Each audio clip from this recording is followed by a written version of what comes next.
Le Seigneur Jésus était maître dans l'art d'enseigner. Et il n'y a pas meilleur enseignant si ce n'est lui. Et il a utilisé cette méthode et c'est une méthode qui devient d'autant efficace même aujourd'hui. Des fois, quand tu enseignes un concept, le concept est difficilement compris, mais quand tu l'exemplifies par des choses terre à terre, ben, le concept devient facilement compris ou facilement appréhendé. Et justement, c'est ça une parabole. C'est une histoire terrestre, pour ne pas dire terre à terre, qui exemplifie une réalité céleste ou une réalité spirituelle. Le Seigneur va utiliser une histoire de tous les jours pour nous apprendre une vérité spirituelle plus profonde. Et c'est ça. Et dans ces paraboles, dans notre étude, nous avons choisi 3 paraboles importantes qui illustrent justement des vérités spirituelles ou des vérités bibliques. Et c'est le premier, c'est la parabole du semeur, une parabole que que j'ai appris à aimer depuis qu'on me l'a enseigné d'une autre façon de la regarder. Et la parabole de la perle de grand prix, la parabole des talents. Et dans les paraboles, quand on regarde les paraboles, il y a toujours 2 niveaux, on peut dire, de vérité, très souvent. Il y a ce que la parabole dit à nous qui sommes chrétiens ou à l'Église, et ce que la parabole illustre pour le monde ou ceux qui ne sont pas encore chrétiens. Et c'est très important de prendre les 2 compréhensions souvent parce que ça nous permet de comprendre ce que le Seigneur veut nous dire et ça nous permet de comprendre ce que nous devons faire en tant que chrétiens et quelle doit être notre attitude en tant que quelqu'un du monde aussi, comment on doit le regarder. Maintenant, la parabole du semeur est extraordinaire et elle illustre vraiment le temps dans lequel nous sommes en train de vivre. Mais avant d'aller dans cette étude de parabole, laissez-moi juste souligner tout ceci.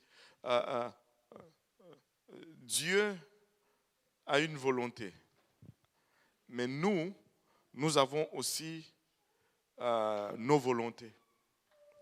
Et très souvent, c'est difficile de tuer notre volonté pour permettre à la volonté de Dieu de vivre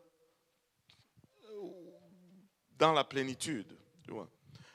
Regardons d'abord 1 Timothée chapitre 2.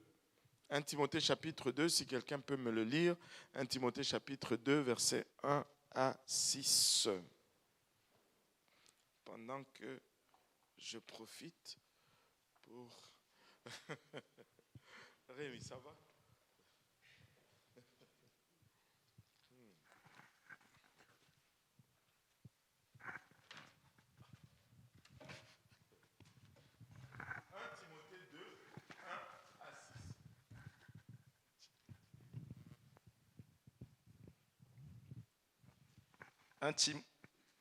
Un Timothée 2, versets 1 à 6. J'exhorte donc, avant toute chose, à faire des prières, des supplications, des requêtes, des actions de grâce pour tous les hommes. Pour tous les hommes. Amen.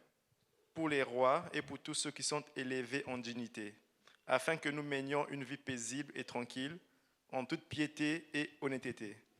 Cela est bon et agréable devant Dieu notre Sauveur, qui veut que tous les hommes soient sauvés et parviennent à la connaissance de la vérité. Car il y a un seul Dieu et aussi un seul médiateur entre Dieu et les hommes, Jésus-Christ homme, qui s'est donné lui-même en rançon pour tous. C'est là le témoignage rendu en son propre temps. Wow. Maintenant, regardez ceci. Il dit, j'exhorte donc avant toute chose à faire des prières. Amen. Nous devons prier, nous devons plaider avec Dieu à faire des actions de grâce, des requêtes, et pour tous les hommes. Pas pour certains, mais pour tous les hommes. Parce que Dieu veut sauver tout le monde. Amen. Et des fois, nous sommes particuliers, nous les humains. Des fois, nous allons regarder ceux qui sont vraiment défiés par la vie, ils sont dans des conditions difficiles, on va avoir tendance à passer par-dessus. Nous allons voir également ceux qui sont bien nantis, qui sont très riches, qui sont élevés en dignité, et nous allons avoir aussi tendance à penser que Dieu n'est pas intéressé à les sauver. On dirait qu'il faut que tu sois dans la moyenne pour que Dieu te sauve ou que Dieu soit intéressé en toi. Non, Dieu veut sauver les présidents, Dieu veut sauver des médecins, Dieu veut sauver, alléluia, des politiciens, mais Dieu veut sauver des sans-abri, Dieu veut sauver les drogués, Dieu veut sauver tout le monde. Il dit pour le roi et pour tous ceux qui sont élevés en dignité, afin que nous manions une vie paisible et tranquille en toute piété et honnêteté. Cela est bon et agréable devant Dieu, notre Sauveur, qui veut que tous les hommes soient sauvés et parviennent à la connaissance de la vérité. Dieu veut que tous les hommes soient sauvés. Alléluia. Et je veux garder cela en tête aujourd'hui, dans nos têtes aujourd'hui, surtout alors que nous sommes en train de finir cette année et de commencer l'année prochaine. Dieu veut que tous les hommes soient sauvés. Regarde, même ton pire ennemi, Dieu veut qu'il soit sauvé. Même les bullies là, qui t'a boulé à l'école, c'est ça qu'on dit, qu'il t'a intimidé, voilà, qui t'a intimidé à l'école. Dieu veut qu'il soit sauvé. Le plus méchant de tous, Dieu veut qu'il soit sauvé. Dieu veut qu'il soit sauvé. Et nous devons nous mettre cela comme conviction suprême. Dieu, chaque personne que tu vois, dis-toi que waouh, Dieu veut le sauver. Allô? Que ce soit un bébé, que ce soit un enfant, Dieu veut le sauver. Un adulte, Dieu veut le sauver. Dieu veut sauver tout le monde. Dieu veut que tous les hommes soient sauvés et parviennent à la connaissance de la vérité. Même les sorciers de la famille, là, Dieu veut le sauver. Allô?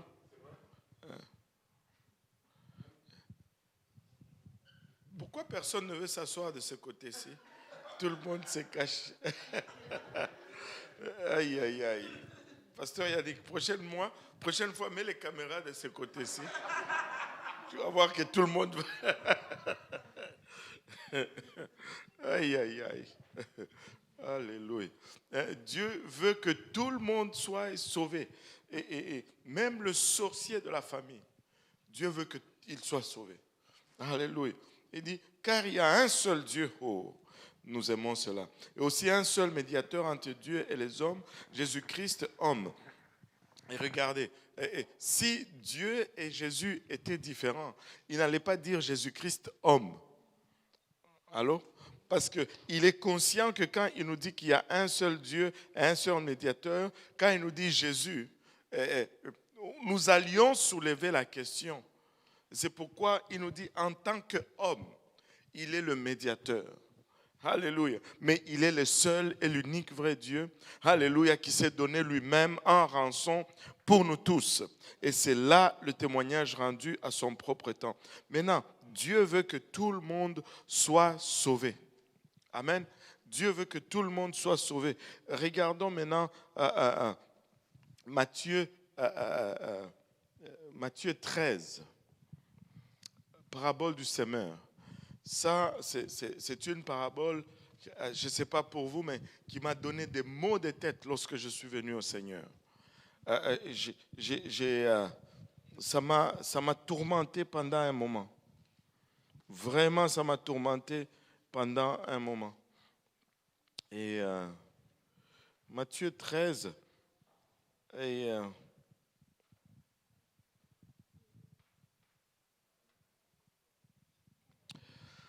on va le lire à partir du 1er au 9e verset.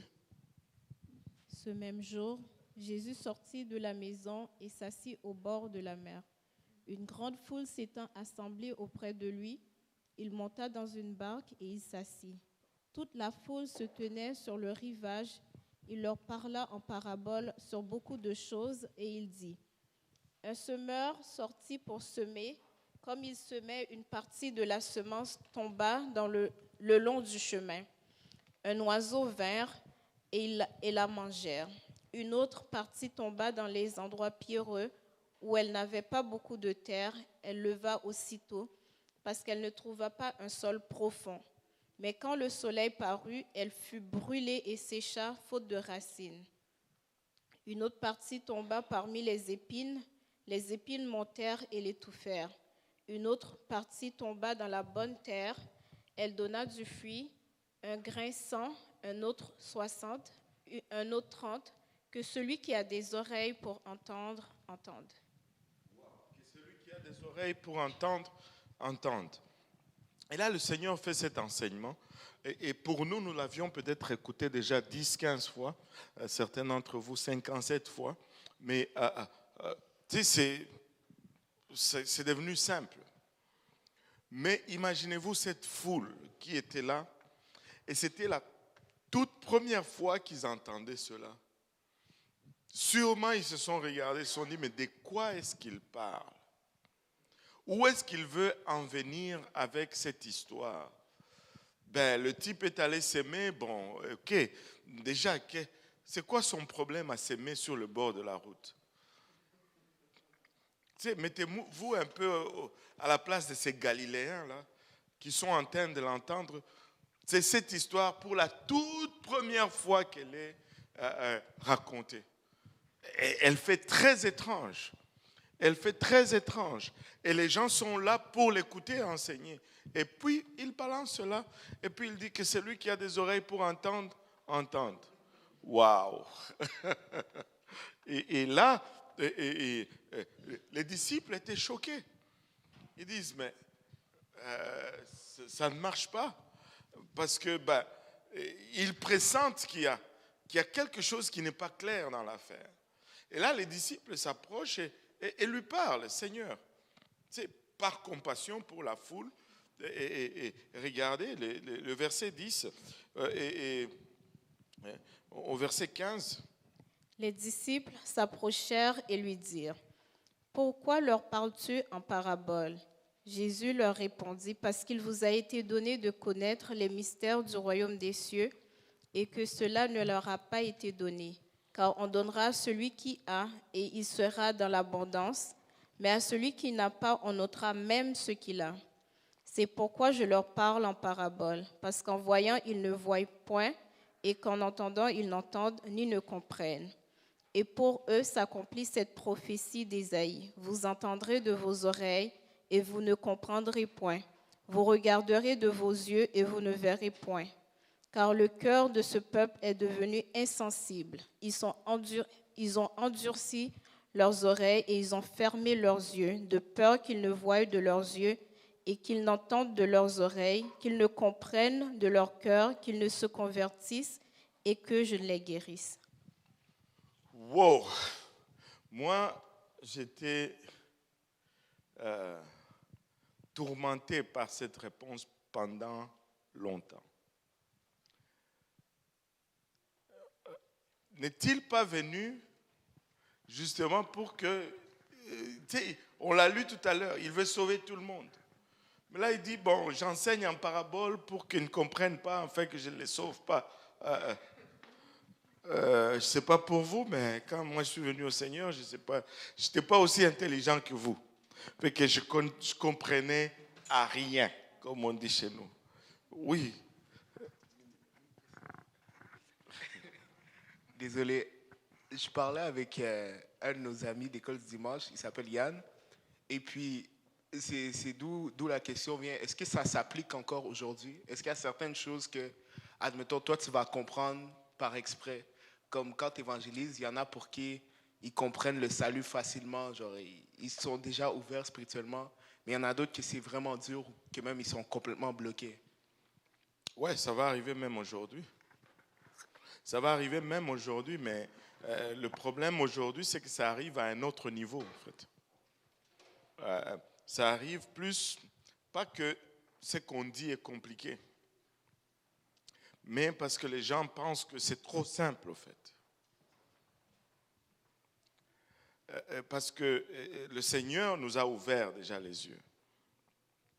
Là, on parle d'un temps où le Messie n'est pas encore révélé qui il est. Et là, aujourd'hui, c'est plus un problème de simplicité. Je me rappelle, quand j'étais en Afrique du Sud, il y avait le surintendant de...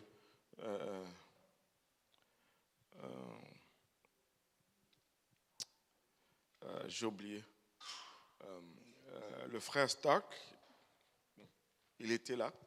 Et alors qu'on était là, le dimanche, un de ses membres d'église a appelé et lui a raconté une histoire qui s'est passée dans l'église. Il dit, il y a eu un jeune homme qui est venu à l'église, il était tatoué partout et il avait dans son oreille un truc là, pas un boucle, mais les trucs là pour agrandir le trou là. C'est ça, il avait ça dans l'oreille et dans les deux oreilles en fait. Et le message a été prêché. Et puis après, quand il y a eu l'appel à l'hôtel, lui, il était juste dans le fond, là, il était debout, et puis il regardait. Et puis un des jeunes est allé le voir et lui dit, viens prier avec nous, le Seigneur veut te sauver. Il dit, oh, tu ne sais pas ce que j'ai fait. Il dit, ça n'a pas tellement, peu importe ce que tu as fait, si tu te répands aujourd'hui et que tu te fais baptiser au nom de Jésus, Dieu va te remplir de son esprit et tu vas commencer une nouvelle vie. Il dit, c'est trop simple, c'est trop facile. Il dit, non, j'ai fait tellement de gaffes que ce que tu me dis là n'a pas de sens. Je suis tellement dans le péché, ça ne peut pas. Ça, c'est le problème souvent qu'on a aujourd'hui, où on sait que, quand on est conscient de son état, où les gens sont devenus trop intelligents pour comprendre les choses simples. Mais ça arrive encore aujourd'hui, mais ça, c'est vraiment un autre aspect. Mais ces Galiléens étaient là, le Seigneur parle de cette parabole, et puis, les apôtres, ses disciples, disent, mais en tout cas, pourquoi tu les enseignes de façon voilée comme ça? Parce qu'ils ne comprennent rien. Et là, le Seigneur dit, lui-même le Seigneur, là, il dit, c'est parce que si j'enseigne directement, ils vont comprendre. Et s'ils comprennent, ils vont se repentir. Et s'ils se repentent, je vais être obligé de les sauver. C'est pour ça que tu es venu, non? Ça a été un dilemme pour moi pendant longtemps. Jusqu'à ce qu'un jour, je sais exactement où j'étais quand ça fait boum. Tu sais, la parole de Dieu, Dieu est lié par sa parole. Tu vois. Il dit sa parole, si tu fais comme il dit, il va faire comme il a dit. Juste un petit témoignage en passant. Je venais aujourd'hui, là, je venais aux études et là, le téléphone sonne. Et puis, c'est une jeune personne de l'église qui me dit, est-ce que tu es seul à l'écoute? J'ai dit, oui, je suis seul à l'écoute, il n'y a pas de problème. Et là, cette jeune personne commence à me dire, je voulais te dire que j'ai atteint mes 10 000 $ d'économie. J'ai dit, waouh! Et là, c'est pas juste qu'elle m'a appelé juste pour me dire cela, c'est parce qu'il y a une histoire en arrière. OK? Et cette jeune personne, on s'était assis, elle était venue me voir avec des situations et je lui ai donné des objectifs. Je lui ai dit, avant la fin de cette année, tu devrais avoir 10 000 $ d'économie. Bon, elle a dit, ok, je prends le défi, on va y aller. Mais quand on a commencé à M100, le Seigneur lui a dit, donne 5 000. Alors là, la personne s'est dit, mais comment je vais arriver à 10 000 si je dois donner 5 000? Si je ne peux pas y arriver. Et tu sais, elle ne m'avait même pas parlé de ça, là. Et elle a juste obéi au Seigneur. Et elle dit, ben, j'ai fait mon effort, je n'ai pas coupé mes dîmes et mes offrandes, j'ai donné mon M100. Mais je suis content aujourd'hui, je t'appelle pour te dire que j'ai atteint l'objectif. Dieu est lié par sa parole. Quand il dit quelque chose, si on marche selon cette chose, il accomplit la chose. Allô? Hein?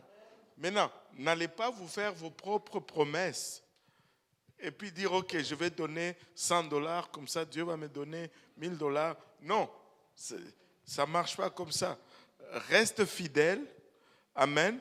Et sois fidèle dans tes dîmes et tes offrandes. Et si Dieu te parle, tu fais ce que Dieu te parle et ça va aller.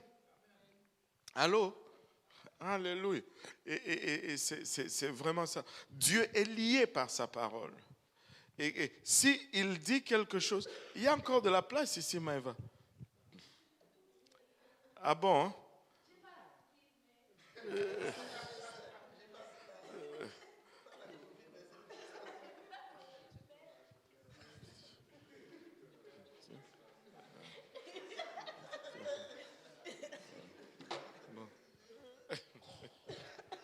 Parce que là, si tu t'assois là, c'est comme si on t'a puni.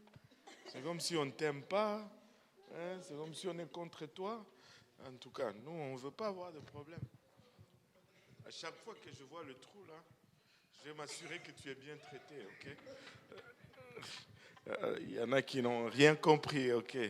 C'est un inside joke.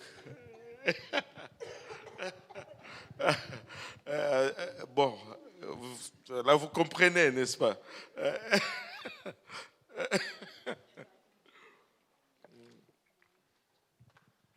Alléluia. Donc, le Seigneur m'a montré quelque chose. Si c'était clair, tu sais, que fais ça, c'est quoi que c'est clair. Mais s'il n'y avait pas de voile, il n'y aurait pas moyen de montrer notre désir ou notre volonté de le suivre, en fait. C'est quand on dit que l'amour, ce n'est pas quand tout va bien qu'on voit que tu aimes quelqu'un. Si la personne est parfaite, tout le monde va l'aimer. Ce n'est pas la perfection qui démontre l'amour. C'est les défauts qui démontrent l'amour. Allô? Alléluia. Et c'est ça. Alléluia. Tu sais, si tout était clair, tout le monde allait dire juste oui, oui, oui, Seigneur, même ceux qui ne l'aiment pas vraiment, et il serait obligé de sauver tout le monde, parce qu'il est lié par sa parole. C'est pourquoi il y aura toujours ce voile. Le Seigneur va toujours montrer assez. Regardez avec Moïse. Il voit un buisson en feu, un arbre qui brûle, mais qui ne se consume pas. Il le voit, mais Dieu ne lui parle pas. Mais quand il se rapproche pour comprendre, c'est là que Dieu commence à lui parler. Il fallait que lui montre son intention pour que Dieu aille plus loin. Dieu va toujours nous solliciter, mais il ne va jamais tout donner jusqu'à ce que nous exprimons notre désir de le connaître réciproquement. Et là, boum, ça va être dévoilé. La preuve, même pour nous tous, nous connaissions au sujet de la parole du Seigneur, Mais nous n'avions pas la connaissance que nous avons aujourd'hui. Mais lorsque nous avons commencé à le suivre, waouh, c'était comme boum, voilà, poum, voilà, poum, voilà. Et tu te retrouves à une place où, waouh, il y avait tellement à connaître dans le Seigneur. Mais qu'est-ce que je faisais pendant tout ce temps? Il y a de la place ici, maman. Oui. Viens t'asseoir ici. Alléluia. Hein? Regarde, à côté de Maureen, là, elle n'est pas méchante. Mais juste, même l'autre. Voilà. Voilà. Hein? Tous ensemble. J'aime ça quand on est ensemble. Hein? Alléluia. Et moi, je suis content aujourd'hui. Je ne sais pas pour vous, mais moi, je sens la joie du Seigneur. Alléluia. Alléluia. Oh. Ma joie déborde. Et mon café se verse. Alléluia. Voilà. Et là, regarde, il dit, pourquoi est-ce que tu les enseignes en parabole? Parce que quand il enseigne comme ça en parabole, ça va susciter la curiosité. Et seulement ceux qui ont soif vont rechercher à savoir plus.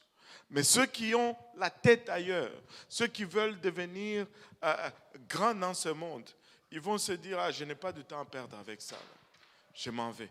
Mais ceux qui sont attirés par le Seigneur, ils vont rester encore plus longtemps. C'est pourquoi il y a toujours comme un voile mais que Dieu lève lorsque tu exprimes ton désir de le connaître. Tu sais, moi je crois que peu importe où tu es, Dieu, alléluia, peut te sauver si tu as le désir de le connaître. Et la chose la plus importante, c'est juste le désir. On a des témoignages de gens qui étaient en Inde, dans un pays, dans un coin perdu, en train d'idoliser des statuettes et des démons. Mais lorsqu'ils ont crié à Jésus, Jésus s'est révélé comme ça. Alléluia. Parce qu'ils avaient le désir sincère de le connaître. Quand on exprime le désir, Dieu se révèle.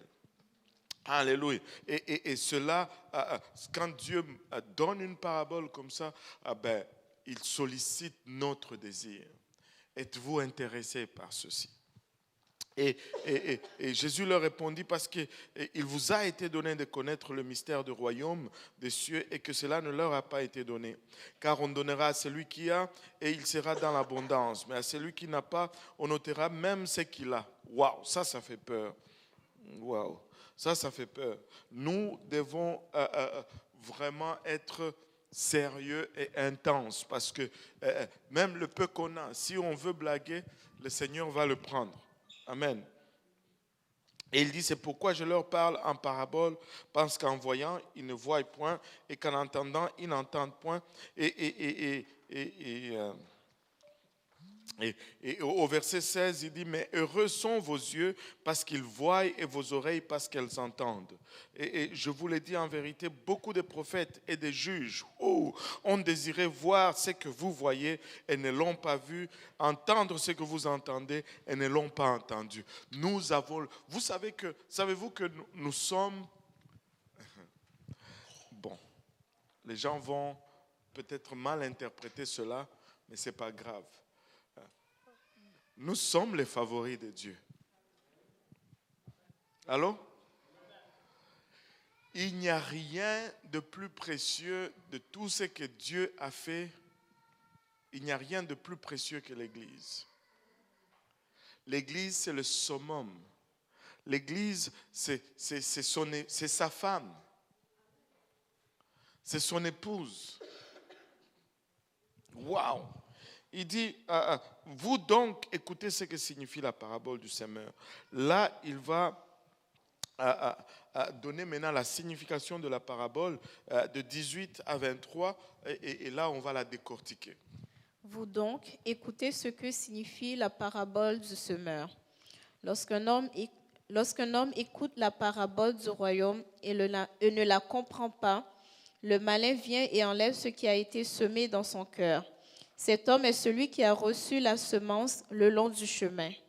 Celui qui a reçu la semence dans les endroits pierreux, c'est celui qui entend la parole et la reçoit aussitôt avec joie, mais il n'a pas de racine en lui-même. Il manque de persistance et dès que survient une tribulation, une persécution à cause de la parole, il y trouve une occasion de chute. Celui qui a reçu la semence parmi les épines, c'est celui qui entend la parole, mais en qui les soucis du siècle et la séduction des richesses étouffent cette parabole et la rendent infructueuse. Celui qui a reçu la semence dans la bonne terre, c'est celui qui entend la parole et la comprend. Il porte du fruit, et un grain en donne 100, un autre 60 et un autre 30. Wow. Maintenant, le Seigneur explique maintenant la parabole à ses disciples. Il dit la personne qui écoute la parole du royaume et ne la comprend pas. Le malin vient et enlève ce qui a été semé dans son cœur. Cet homme est celui qui a reçu la semence le long du chemin. Quand il dit que la première semence tombe sur le côté du chemin, et là, il y a un oiseau qui vient et qui prend la semence. Et n'a même pas le temps de prendre racine, ben, il prend le grain et il mange. Et c'est comme quelqu'un qui reçoit la parole de Dieu et qui ne comprend pas. Et puis il continue son chemin. Et il dit, c'est lui qui a reçu la semence dans les endroits pierreux. C'est celui qui entend la parole et la reçoit aussitôt avec joie. Et il y a des gens qui vont entendre la parole du Seigneur et ils vont être contents. Waouh! Et ils vont voir l'œuvre de Dieu, ils vont voir le salut. Mais la Bible nous dit, il n'a pas de racine en lui-même, il manque de persistance.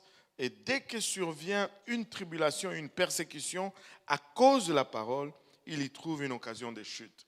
Et donc, il ne faut pas les tester. Dès qu'il y a une épreuve, c'est fini. Dès qu'il y a un peu de difficulté, c'est fini. Qu'il neige seulement, il ne vient pas à l'église. Que la France joue la finale de la Coupe du Monde, il n'est pas à l'église.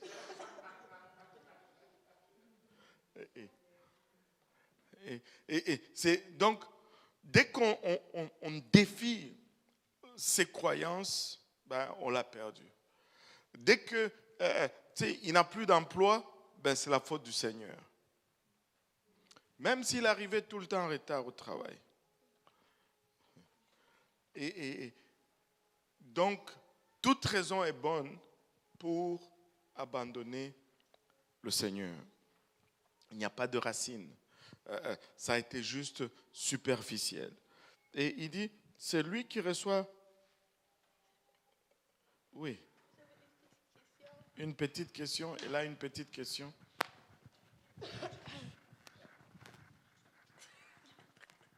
Oui, alors ma question c'est, ok, alors nous qui sommes dans la foi, quand exemple, parce que moi j'avais pas compris comme ça, moi j'avais compris que c'est quelqu'un qui ferme dans la foi, que quand il y a les épreuves, exemple, des attaques de l'ennemi ou quoi que ce soit, et puis qui laisse. Ok. Ouais, ben, s'il laisse, c'est parce qu'il n'est pas ferme dans la foi. Et ses racines ne sont pas là. Ben, on lui a prêché l'évangile, il a été content. Ben, il est venu peut-être à l'église pendant 6 mois et il était là pour toutes les évangélisations. Mais dès que l'épreuve vient, ben, on n'est pas capable. Donc, sa foi ne peut pas être défiée vraiment. Oui. Et ceux qui ont été là pendant certaines années. Parce que ça dépend. C'est peut-être que juste l'épreuve a pris des années avant de venir. Et tu sais, tu peux être là pendant 6 mois, être là pendant 10 ans, mais tu as juste à peine ça de racines. Le temps, des fois, est trompeur, tu sais, par rapport à la maturité chrétienne. Tu peux avoir, ben, même dans la vie, tu peux avoir un jeune de 15 ans qui est plus mature qu'un soi-disant monsieur de 25 ans. Ouais. Parce qu'il a vécu des choses et tout. Donc, c'est quand tu dois... Parce que, regardez, la logique, c'est ceci. Si tes racines sont bonnes, l'épreuve vient, tu vas tenir. Allô? Et si l'épreuve vient et que tes racines, si tu tombes, c'est qu'il y a quelque chose. Parce que si on prend la prémisse que la racine, c'est la force de ta foi, ben, si les racines sont profondes, ben, tu vas tenir. Allô? Bon. C'est juste ça. Tu sais, tu peux voir quelqu'un qui a 1 an dans l'église et qui est vraiment sollicité dans sa foi, qui tient plus que quelqu'un qui était là, ça fait 5 ans. Allô? Moi, j'ai vu des gens qui ont amené des gens ici à l'église, puis eux-mêmes, ils sont partis, mais ceux qui sont amenés sont restés.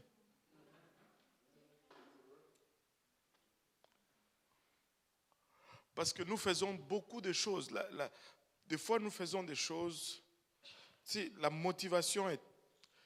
On ne peut pas mesurer la foi de quelqu'un juste par ce qu'il fait.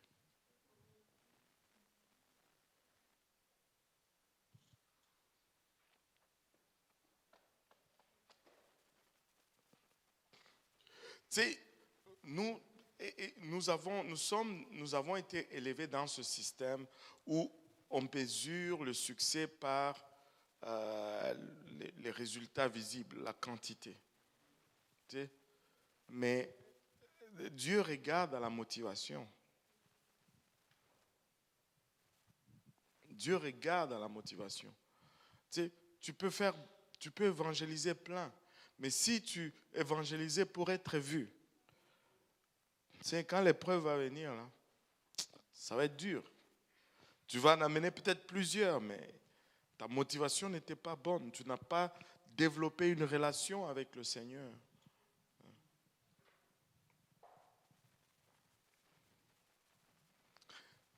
Tu sais, la soumission est bien plus indicateur de ta maturité spirituelle que le résultat visible. Alléluia.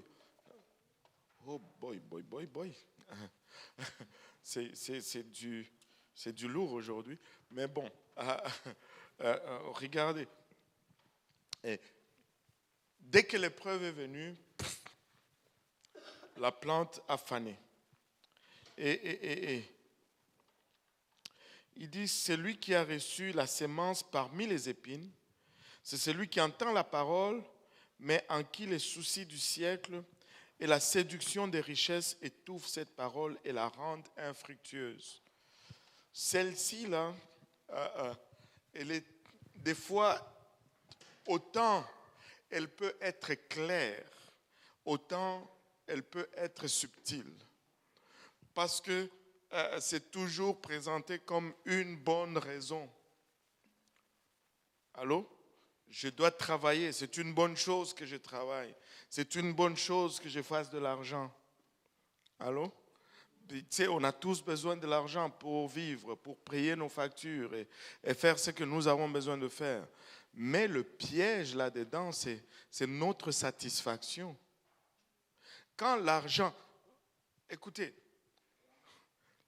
l'argent, ce n'est pas juste pour avoir dans le compte. Allô? Tu ne dois pas travailler pour l'argent, il faut que l'argent travaille pour toi. Allô? Oh, maman Nangaye. Seigneur Jésus. Et à un moment donné, écoutez-moi bien, à un moment donné, il faut savoir être satisfait.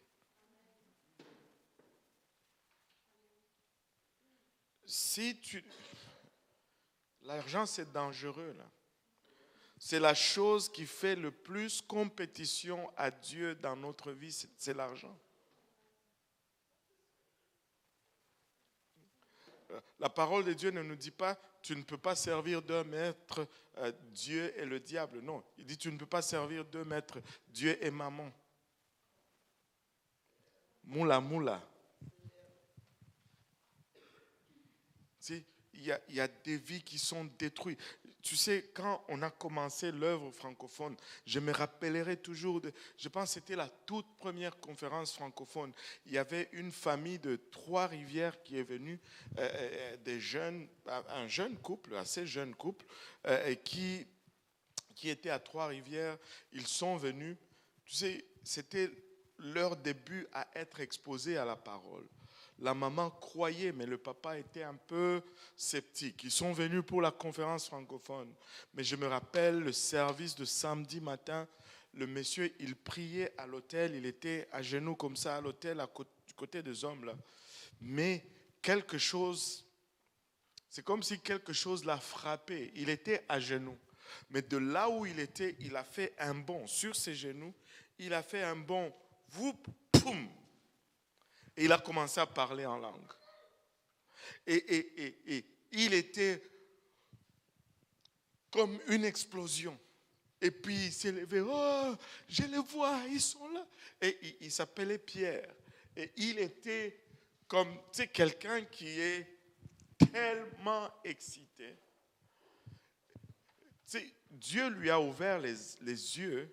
Et il essayait de dire qu'il voit les anges qui volent dans le sanctuaire, là, dans les airs. Mais il essayait de dire en même temps, et puis il était sous le choc, il parlait en langue, et il s'est fait baptiser ce jour-là. C'était phénoménal. Après une telle expérience, bon, je dois aller en Alberta pour un meilleur emploi. Et aujourd'hui,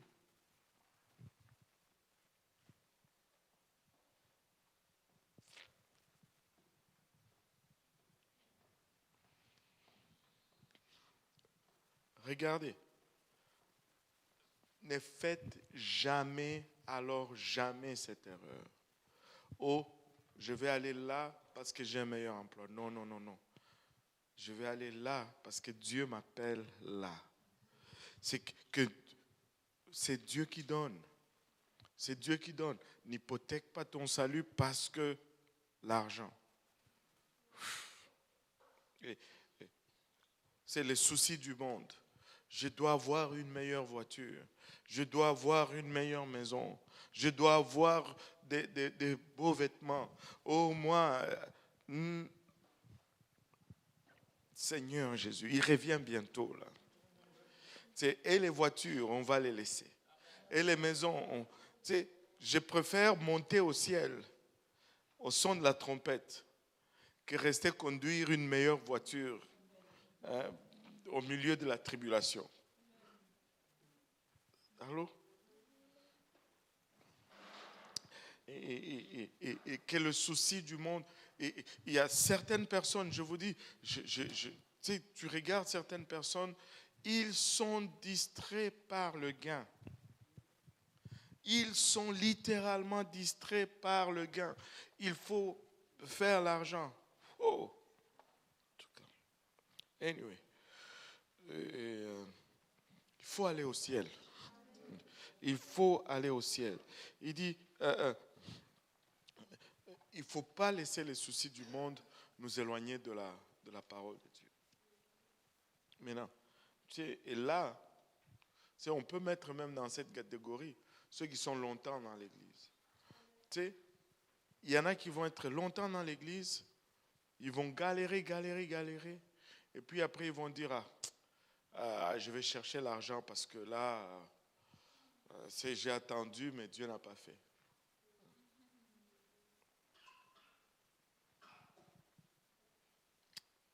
Les soucis du monde ne peuvent pas, mais en qui les soucis du siècle et la séduction, les soucis du siècle, un autre souci du siècle, le mariage.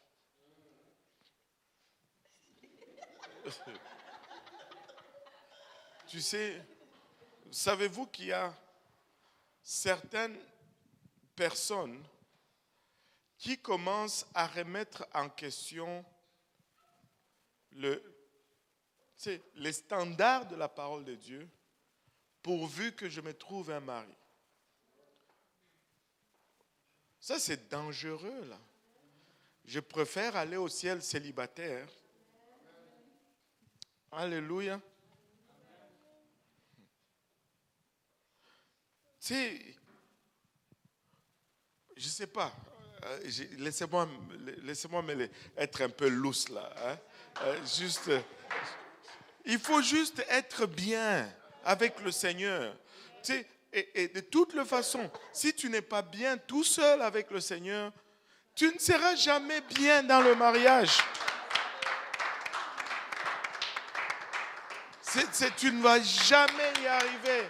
Il faut que tu sois juste bien tout seul avec le Seigneur pour pouvoir être bien dans le mariage. Sinon, tu ne vas jamais y arriver. Et je peux te dire, je peux te démontrer pourquoi. Vous voulez que je vous démontre pourquoi? Bon, voilà, je vais démontrer pourquoi. Et c'est très simple. Ça va prendre 2 phrases. Le Seigneur est parfait, le mari n'est pas parfait. Si tu n'es pas bien avec celui qui est parfait, allô?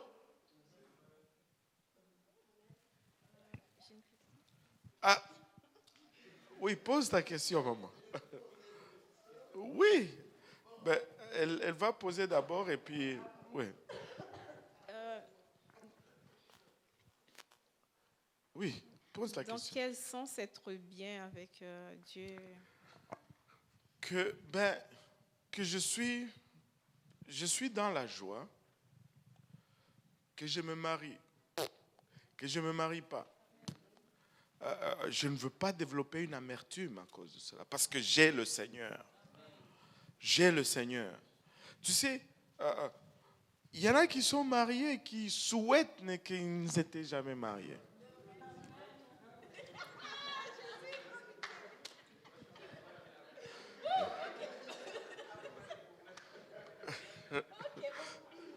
Mieux vaut être célibataire qu'être mal marié. Je ne dis pas qu'il ne faut pas se marier. Ne me prenez pas de travers, là. Hein? Ne me comprenez pas mal. Allô? Et je suis juste en train de dire que ne compromets pas ton salut pour le souci du monde. Et très souvent, on se met cette pression, pas parce que nécessairement que c'est vital être marié. C'est parce que, on me regarde, parce que tel s'est marié, tel s'est marié. C'est les soucis du monde. Ce n'est pas parce que c'est vital, là. Tu ne vas pas mourir parce que tu n'es pas marié, là.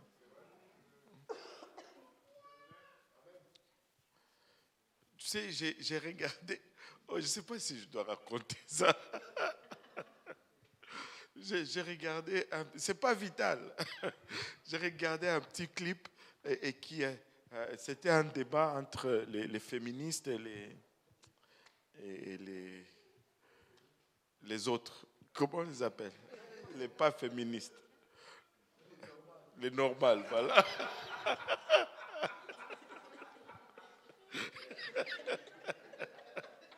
Et là, les féministes, c'était une dame qui disait, les femmes vivent plus longtemps, blablabla, bla bla, parce que blablabla. Bla bla. Et puis là, l'homme essayait de répliquer. Et puis, et puis la femme a parlé. Et puis l'homme qui répond, il dit, tu sais pourquoi les hommes meurent avant? Parce que si j'ai une femme comme toi, je vais vouloir mourir tôt.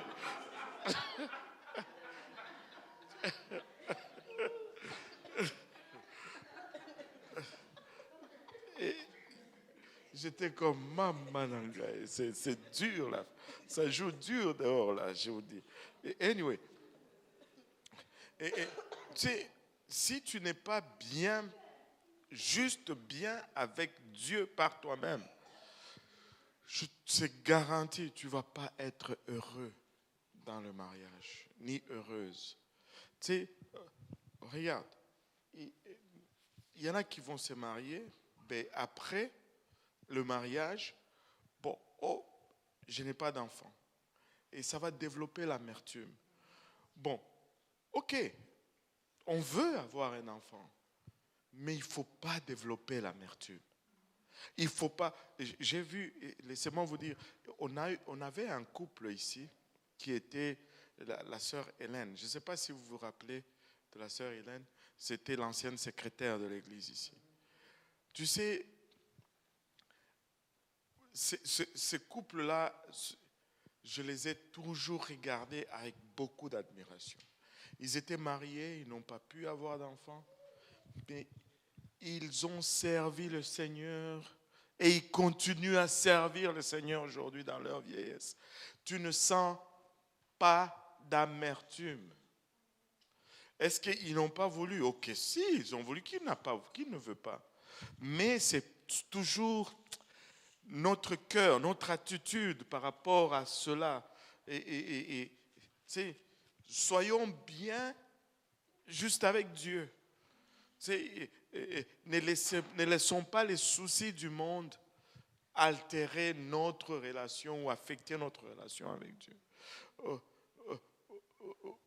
Il y avait une question là, oui. Moi, la question, qu'est-ce que tu as dit, c'est réel, mais ça dépend. Moi, je ne connais pas le Seigneur avant, mon mari aussi, mais c'était... L'amour parfait. J'ai trouvé que c'était... Ben, Marie, voilà. c'était moi. C'est ça. Ouais, tout à fait. C'est parce que vous vous êtes aimés et c'est correct. Tu vois. Mais moi, je suis en train de dire, tu ne vas pas vivre pour Dieu avec une dent parce que tu n'es pas marié. Tu ne vas pas vivre pour Dieu à contre-cœur parce que tu n'as pas d'enfant. Tu ne vas pas vivre pour Dieu. C'est parce que si tel est le cas, honnêtement, même si tu avais ce que tu voulais, ça ne va pas combler. Ça ne va pas te satisfaire parce qu'il y a un problème dans le cœur. Il y a un problème dans le cœur. Je veux juste vivre pour Dieu. Et je ne veux pas laisser les soucis du monde. Parce qu'il nous dit ici, les soucis du siècle et la séduction des richesses. Les soucis du siècle, c'est toutes les pressions de la société. Là. Et ton standing social, comment les gens te regardent. Ne laisse pas cela venir entraver. Il y en a, c'est juste la popularité. On a parlé du mariage. Il y en a, c'est juste la célébrité. C'est combien de gens, ils ont beaucoup de talent de sport. Le Seigneur les a dit, sors du sport. Et ils sont sortis, mais d'autres ne veulent pas sortir. Ben, les résultats, on le voit. On le voit. Tu sais, ce n'est pas seulement le mariage. Le mariage, c'est peut-être là où nous sommes, nous, les communs des mortels. Il y en a qui ont des dons extraordinaires. Ils sont doués dans le sport. Combien de vies des jeunes, même dans l'église ici, que tu vois qui sont hypothéqués parce qu'ils poursuivent une carrière dans le monde de sport. Ils veulent... Allô? Ils veulent être célèbres. Des gens qui chantent. Hein? Vous savez-vous que... comment il s'appelle encore? Whitney Houston, elle chantait dans l'église. Elvis, il chantait dans l'église. Elvis était un pentecôtiste rempli du Saint-Esprit. Mais les soucis du monde les a éloignés. Allô? Donc, faisons attention. des fois, tu t'abandonnes juste devant Dieu. Et que Dieu ait sa volonté. Ce n'est pas toujours facile. Mais, alléluia, que Dieu nous aide. Moi, j'ai besoin d'aide de la part de Dieu. Alléluia. Alléluia. Et ne pensez pas que c'est seulement, parce que je ne suis pas marié, c'est difficile. Des fois, parce que je suis marié, c'est difficile. Et ça peut aller dans les deux sens. Donc, la clé, là, c'est juste Dieu. Peu importe où tu es. C'est juste ton cœur avec Dieu et de vivre comme il faut pour Dieu. Maintenant, et le verset 23 nous dit, c'est lui qui a reçu la sémence dans la bonne terre. Encore là, il reçoit la sémence dans la bonne terre. Et c'est celui qui entend la parole et la comprend. Il porte du fruit. Un grain en donne 100, un autre 60, un autre 30. Et même là, la terre est bonne, mais le résultat n'est pas pareil. Mais nous voulons être de 100%. Et j'aime ça, enseigner ça ici au Québec, parce que nous respectons vraiment les standards ici. 60, c'est à peine réussir. Là. Je veux être un 100%, je ne veux pas juste passer la classe. Et 30%, essaye de faire 30% à l'école, voir si tu vas passer des classes. Allô? Hein? Oh, ok. Oh là là, le pasteur a parlé pendant trop longtemps là. Et il est déjà 20h28. Mince, je viens à peine de commencer. Oui, je continue. Alléluia. Bon, 30%, on ne peut pas se satisfaire de 30%. On doit rechercher toujours à exceller dans l'œuvre du Seigneur. Nous voulons apporter de 100%. Nous ne voulons pas être de 30%. Nous ne voulons pas être de 60%, c'est-à-dire on passe à peine. Nous voulons être, alléluia, les meilleurs pour le Seigneur. Surtout en ces temps-ci, nous voulons être les meilleurs pour le Seigneur. Nous voulons donner notre 100%. Alléluia. Maintenant, ça, le Seigneur les décrit comme ça. Une question? Oh, ok. Oui, parce que moi j'ai la difficulté à savoir, à donner le 100%. Parce que moi, oh Jésus-Christ. Parce que des fois, quand tu fais ton 100%, tu es un peu. Je suis déjà ting-ting. Mais des fois, 100%. Non, tu n'es pas ting-ting. Des fois, c'est ça. Tu sais pas que mon 100% à moi, mais c'est pas le même. C'est comme. Non. Tu sais, il dit un grain. Donc, ton 100% à toi, ce n'est pas ding-ding. Ding-ding, ça, ce n'est pas 100%. C'est faire des choses que Dieu ne te demande pas de faire. Alors, c'est ça. Le 100%, cela ne veut pas dire, OK, jeûner 40 jours, prier 23 heures sur 24. Et non. C'est-à-dire, ce que Dieu met pour toi de faire, tu les fais. La première des choses pour atteindre ton 100% là, c'est d'abord être constant dans ce que tu fais.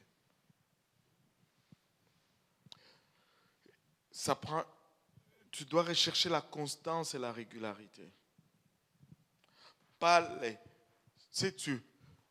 Tu peux faire du bruit pendant 23 heures et ne pas prier du tout. Je me rappelle, je ne me rappelle plus où j'ai vu cette citation. Je pense que c'était un monseigneur ou quelque chose. On lui a demandé combien de temps il priait par jour. Il a dit 15 minutes. Et les gens étaient choqués. Il dit comment ça 15 minutes? Parce que toi tu es un évêque responsable d'un pays ou whatever, tu devrais prier plus. Il dit, oui, mais pour atteindre mes 15 minutes de prière, je dois passer 2 heures dans la présence du Seigneur. Tu sais, êtes-vous déjà, quand tu vas pour prier, là, ok, tu dois prier pour 1 heure.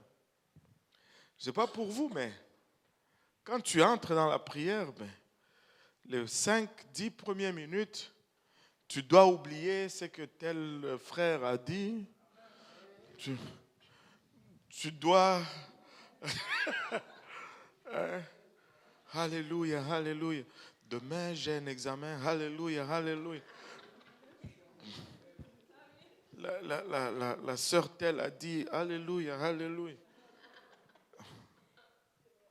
Mais avant que, tu sais, il y ait pour ne pas dire un shutdown, et que Dieu puisse te parler, mais il y a un moment. Alors, tu sais, c'est pas le 100% là, cela ne veut pas dire, ok, je gagne tout Montréal, et puis je chasse tous les démons. Non. Fais régulièrement ce que tu fais. Tu pries, tu évangélises. Quand l'opportunité est là, tu fais ce que l'opportunité te demande de faire. Et quand Dieu te dit de faire quelque chose, tu ne dis pas, ah Seigneur, ça c'est la sœur Marie-Carmel qui va le faire. Non, tu le fais tout simplement. Et tu sais, une constance avec le Seigneur. Et tu sais, 100% ne veut pas dire être malsain spirituellement. Tu n'as pas besoin d'être coucou, tu sais, seul comme un ermite. Non.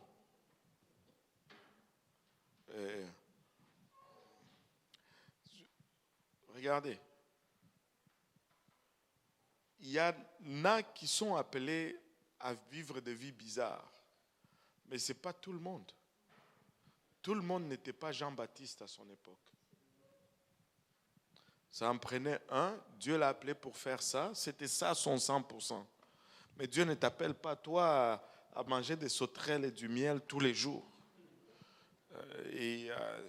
Si Dieu t'appelle à faire, mais à vivre pour lui, c'est une vie consacrée. Tu ne triches pas dans la sanctification, tu ne triches pas dans tes dîmes et tes offrandes, tu ne triches pas dans tes prières, tu ne triches pas dans tes relations.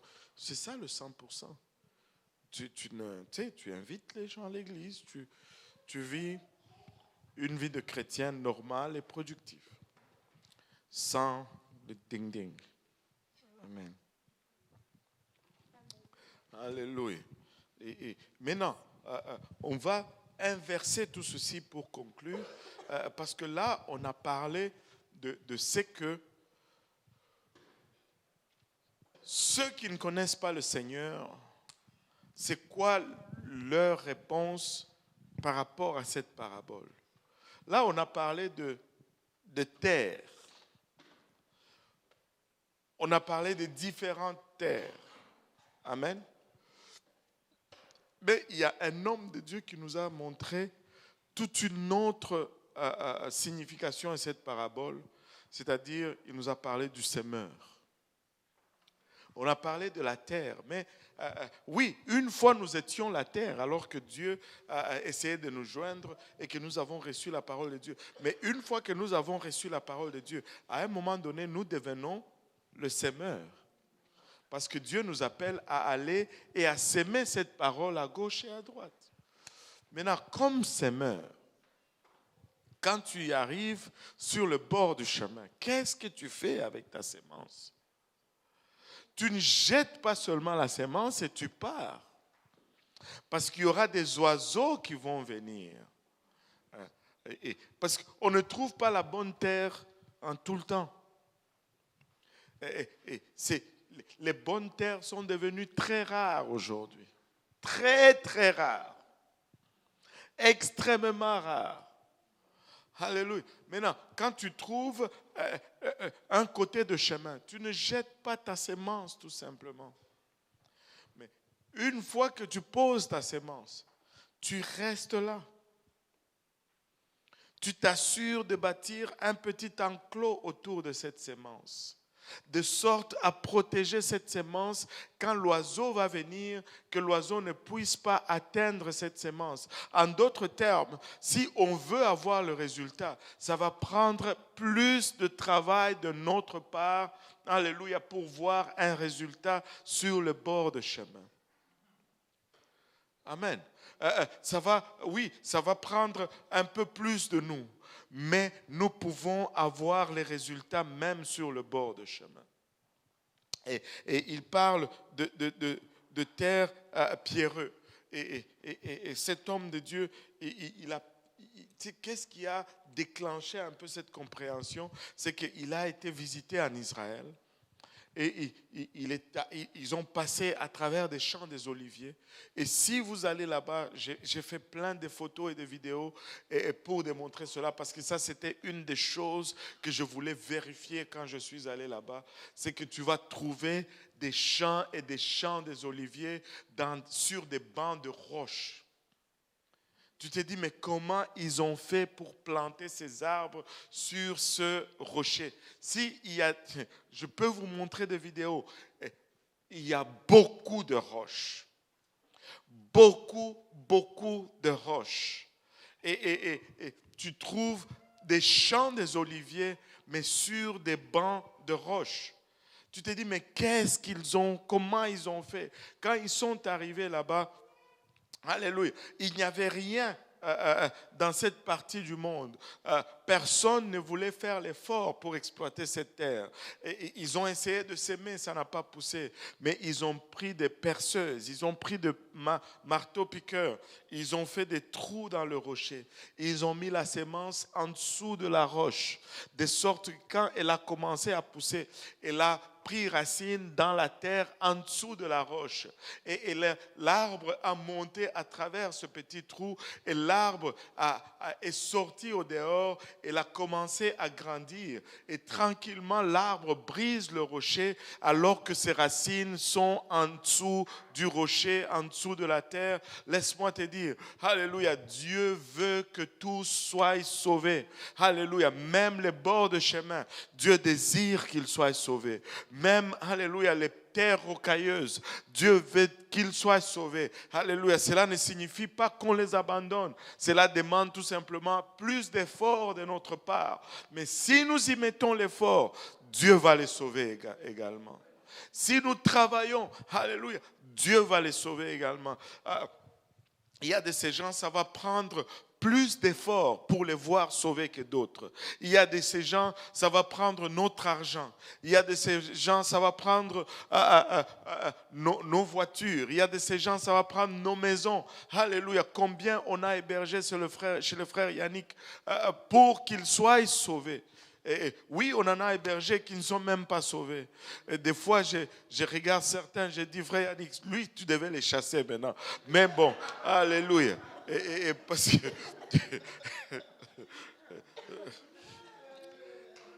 mais il est plus patient que moi. Alléluia. Mais tu sais, d'autres, on fait juste parce qu'on veut les voir sauvés. Il y en a qu'on va nourrir pour les voir sauvés. Il y en a qu'on fait tout. On doit aller au-delà pour les amener au Seigneur. Parce que la terre n'est pas bonne. Il y en a pour qui la vie a été dure pour eux. La vie les a maltraités. Et pour survivre, ils devraient endurcir leur cœur. Et leur cœur est devenu comme une pierre. Tu essaies de mettre la semence là, ça ne marche pas. La semence ne prend pas. Mais il faut que tu perces cette pierre. Il faut que tu leur montres de l'amour. Il faut que tu leur montres, alléluia, que ce monde, tout le monde n'est pas méchant. Il faut que tu leur montres de l'affection avant qu'ils ne puissent recevoir cette semence. Il faut que leur cœur craque d'abord afin que cette semence ait une chance de pousser. Et nous allons, en ce temps de la fin, nous allons avoir besoin de faire plus. Il y en a, c'est juste des terrains pleins d'épines. Mais il faut que tu prennes le temps de défricher. Il y en a que tu ne vas pas commencer à lui parler du Seigneur tout de suite. Tu rentres dans sa vie, tu lui parles d'abord de sa vie. Tu l'aides d'abord à déchiffrer tous les mauvaises herbes dans sa vie. Il y a des mauvaises relations, il y a des abus qui se sont passés. Et le besoin, il y a un autre besoin, un besoin émotionnel. Il y en a que nous devons adopter pour les aider à être sauvés. Alléluia. Et c'est seulement une fois après avoir fait ce travail que la sémence peut avoir une chance de pousser. Alléluia. Alléluia. Koromaya itarabaya otaraba.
Alléluia Seigneur, alléluia. Alléluia, c'est sa volonté que nul ne périsse et que tous parviennent, alléluia, au salut, tous parviennent à la connaissance de qui il est.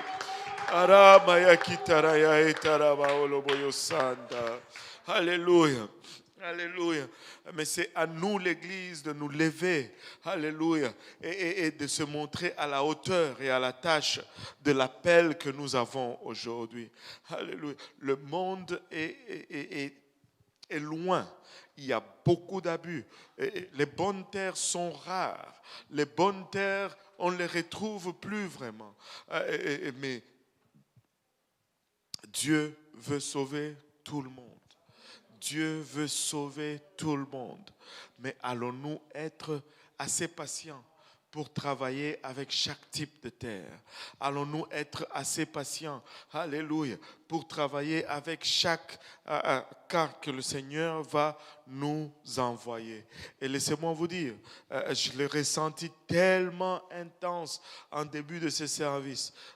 Nous devons prier que Dieu nous donne la force, parce que la tâche est énorme.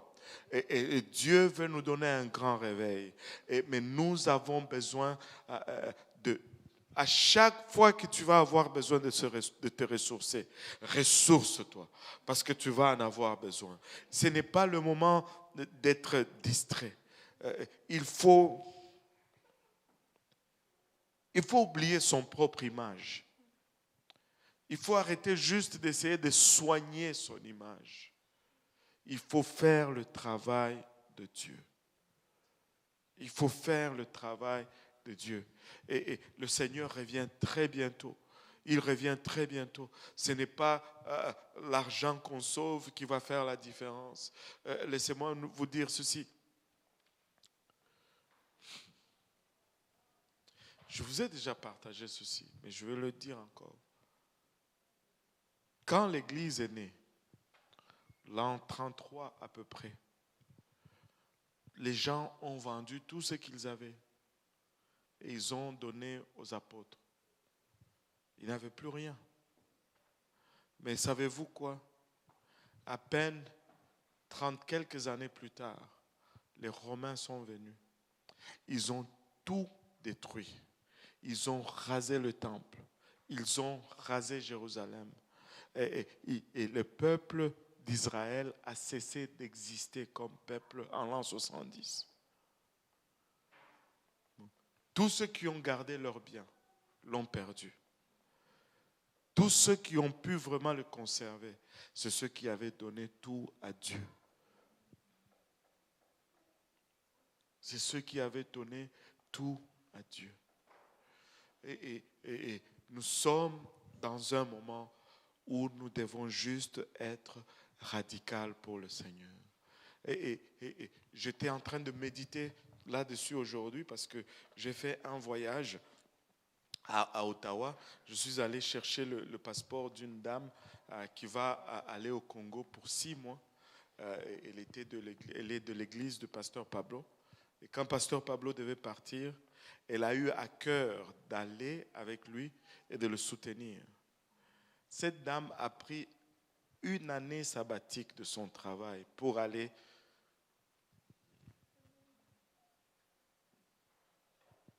Elle prend 1 année de son travail pour aller évangéliser. Et là, non seulement elle prend 1 année de son travail, mais elle utilise de ses économies pour aller vivre là-bas et travailler pour le Seigneur. Laissez-moi vous dire, on est fixé pour avoir un grand réveil quand les choses comme ça commencent à arriver. Moi, je n'ai pas de doute qu'ils vont avoir un réveil là au Congo, explosif, extraordinaire, extraordinaire. Et je ne suis pas en train de vous dire d'abandonner le travail. Amen. Ce n'est pas ce que j'ai dit. Mais je suis juste en train de nous dire que nous devons être prêts à faire plus que ce que nous faisons d'habitude. On ne va pas y arriver avec des pincettes.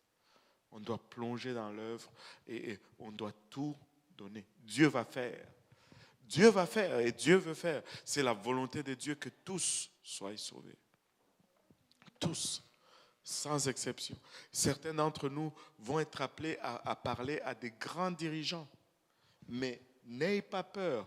Parle avec assurance et avec zèle, prêche l'évangile. Et on va voir des premiers ministres, des présidents venir au Seigneur, des villes, des maires de villes, de municipalités, vont donner leur vie au Seigneur. Mais quand tu es devant aussi un sans-abri, prêche, parle, donne-lui la parole. Et on va voir aussi des sans-abri qui vont venir au Seigneur, dont Dieu va tellement bouleverser leur vie qu'on va être comme waouh. Parce que Dieu veut que tous soient sauvés. Mais ça va prendre la coopération et la collaboration de son Église. Alléluia. Et nous allons le voir. Nous allons le voir. Amen. Et parce que nous allons tout donner.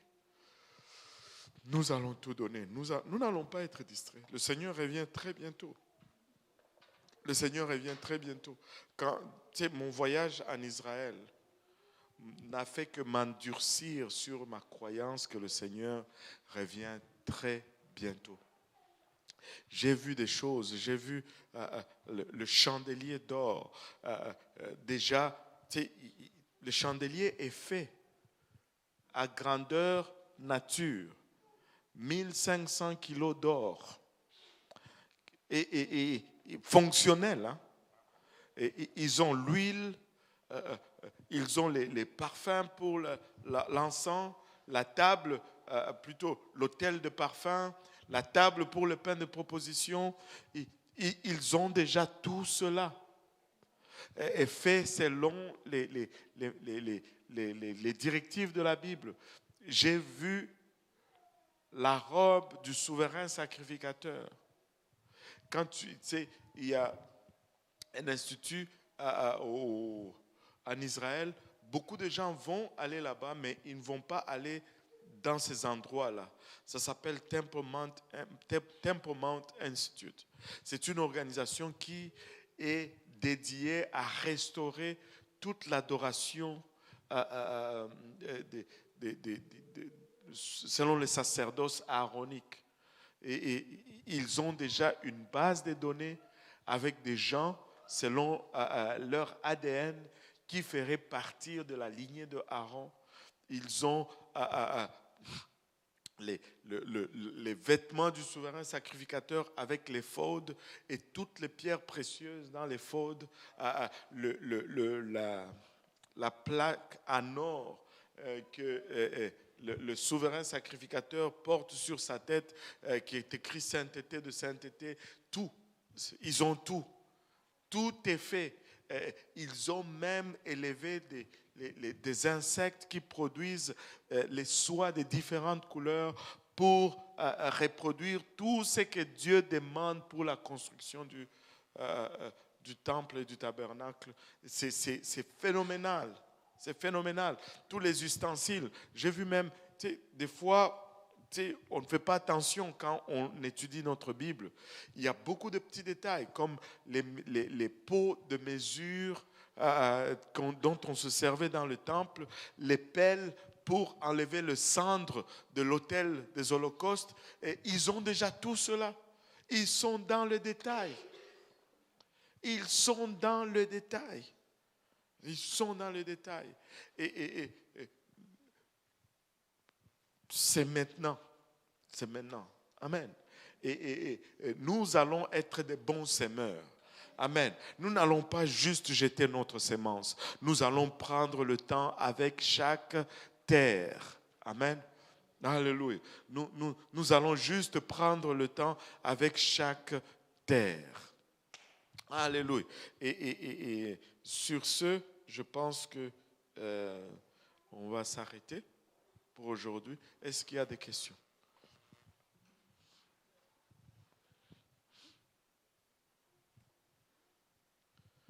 Wow.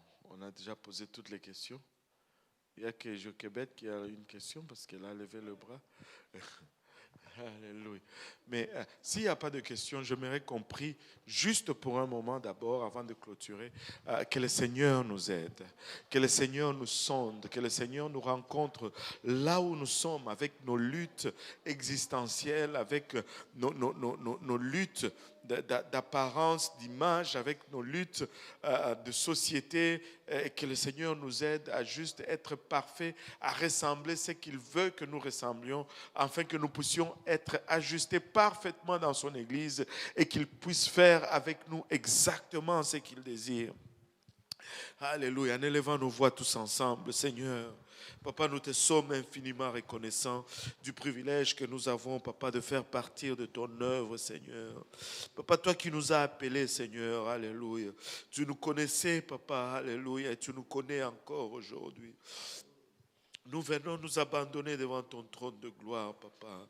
Sonde-nous et connais-nous, Seigneur Jésus-Christ, Papa. Souviens-toi de ton Église, Papa. Souviens-toi de ton peuple. Souviens-toi de nous, Seigneur Jésus-Christ, Papa. Il abachata. Alléluia. Parfait, Papa. Il abachata notre cœur. Parfait, Papa. Il abachata nos attitudes, Seigneur. Papa, il abachata, baptise-nous avec un nouveau baptême, Papa, de consécration, Papa. Un nouveau baptême, Papa, il abachata d'engagement, Seigneur. Ramène-nous, Seigneur Jésus-Christ, à cette place, Papa, où nous étions en amour avec toi, Seigneur. Papa, il abachata koloyaeta, où rien n'était exagéré, Seigneur Jésus.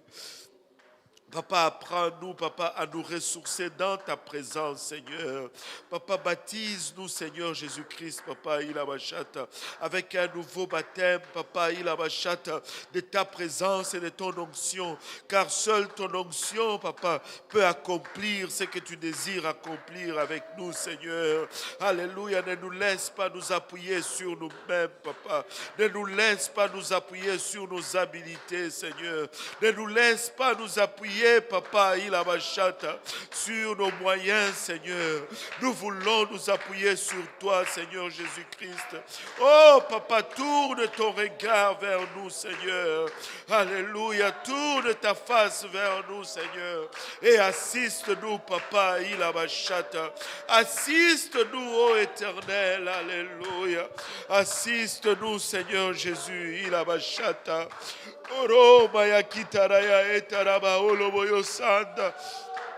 Donne-nous le repas, Seigneur, pour le voyage, Seigneur. Donne-nous le repas pour le voyage, Seigneur Jésus-Christ. Papa, donne-nous, Papa, ta force, Seigneur. Alléluia, donne-nous ta force, Papa. Donne-nous de nous ressourcer dans ta présence, Seigneur. Donne-nous de nous ressourcer dans ta sainte présence, Papa.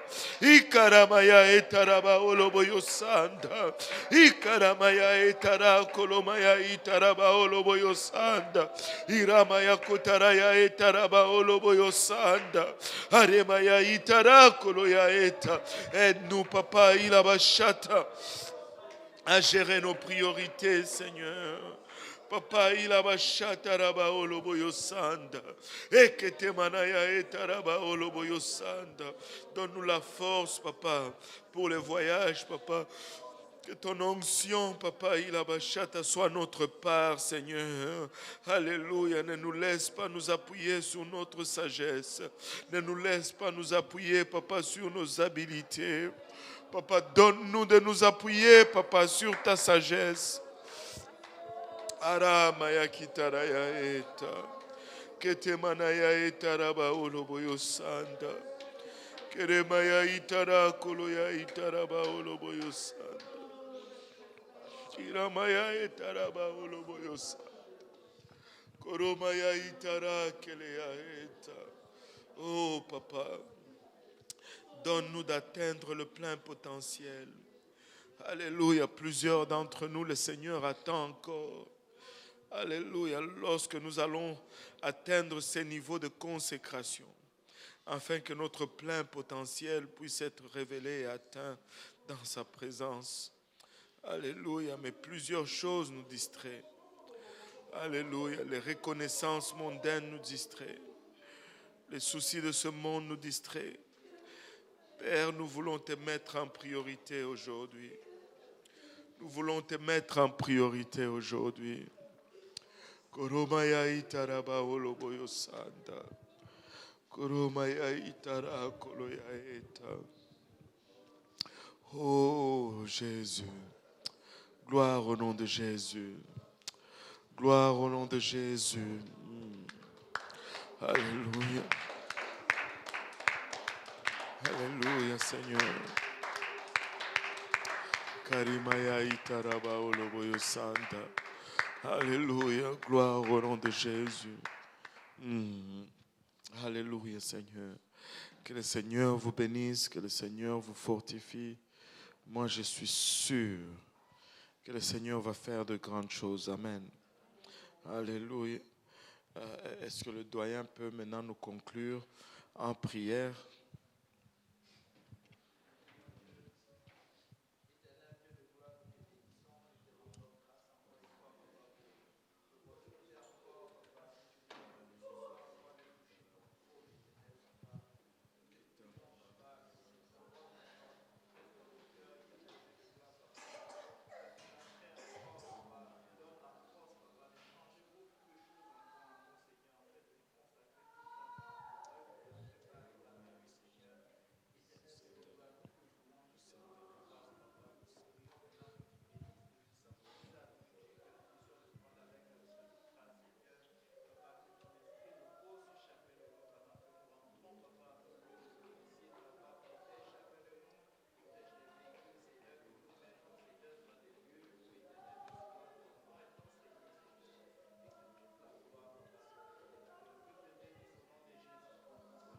Jésus, alléluia.